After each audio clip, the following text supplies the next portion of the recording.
Assalamualaikum warahmatullahi wabarakatuh. Nama saya Rulis Kanurepri dan akan ada rekan saya bernama Windu Sabtuaji.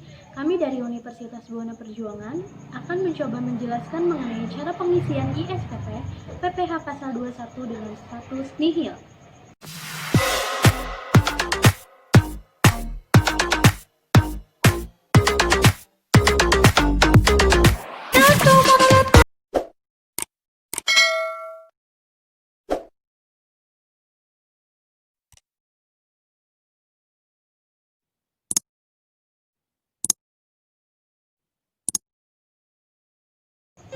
Jadi PPH pasal 21 itu adalah jenis pajak yang dikenakan terhadap penghasilan berupa gaji, upah, honorium, tunjangan, dan pembayaran lain yang diterima oleh pegawai, bukan pegawai, mantan pegawai atau penerima pesangon, dan lain sebagainya.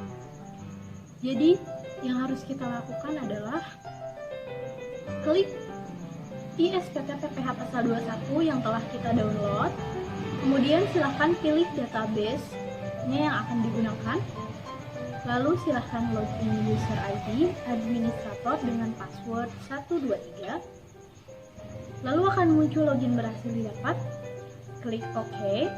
Untuk membuat SPT dengan status SPT nihil ada dua kemungkinan.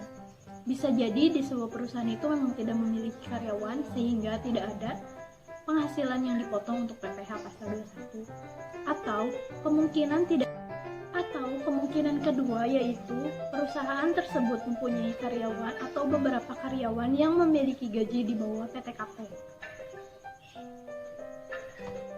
Maka untuk membuat SPT masa tersebut, kita buka menu SPT, lalu buat SPT baru,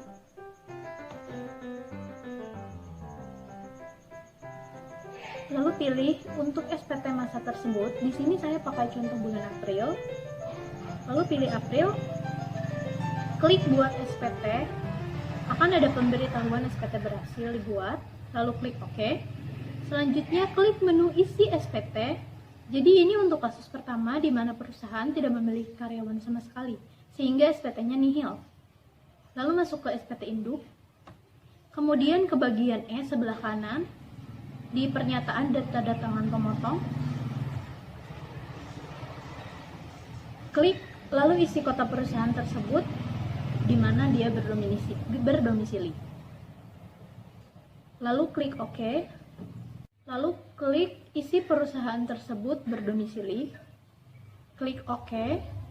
Maka hasilnya di sini SPT PPH pasal 21 dengan status SPT nihil tanpa ada jumlah pegawai dan tanpa ada gaji yang harus dibayarkan.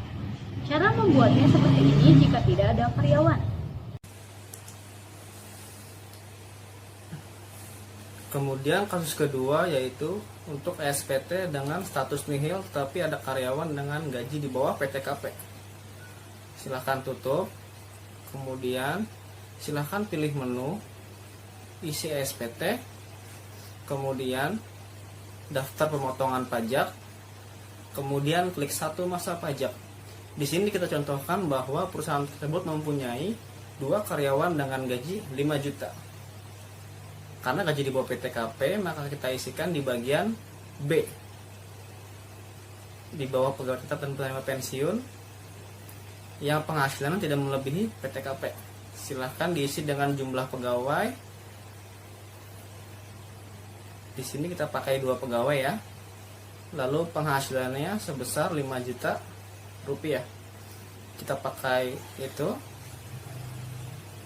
di mana PTKP-nya per bulan 4.500.000 untuk status tidak kawin. Maka untuk 5 juta untuk 2 pegawai, statusnya di bawah PTKP. Kemudian klik simpan, jangan lupa. Silahkan tutup. Kemudian masuk kembali ke bagian SPT induk. Klik menu isi SPT, kemudian SPT induk. Maka di induk SPT akan muncul jumlah penerima penghasilan. Lalu jumlah penghasilan brutonya sebesar 5 juta. Tanpa ada jumlah pajak penghasilan atau pemotongan karena memang di bawah PTKP. Oke, selanjutnya lalu ke bagian E, pernyataan dan terhadap pemotong. Kita sudah isi tempat domisili, lalu kita klik simpan, lalu klik OK, jangan lupa di close. Lalu selanjutnya cara untuk membuat SPT setelah selesai, kemudian untuk melaporkan. Kita memerlukan file CSV yang akan kita laporkan melalui e-filing atau datang langsung ke KPP atau kantor pelayanan pajak di mana kita terdaftar. Maka untuk membuat file CSV tersebut, diklik menu CSV, lalu pelaporan SPT, kemudian silahkan pilih masa pajaknya, kemudian pilih buat file CSV, lalu taruh di folder di mana kita ingin menyimpan file CSV. Contohnya ada file dokumen di sini. Lalu kita klik save. Oke, sudah berhasil dibuat file CSV-nya. Maka kita sudah mempunyai file CSV yang akan dilaporkan di SPT PPH pasal 21, masa kategori yang akan kita laporkan di KPP atau melalui e-filing. Klik OK-nya, jangan lupa ya. Kita close dulu. Baiklah, demikian cara membuat SPT PPH pasal 21 dengan status SPT nihil.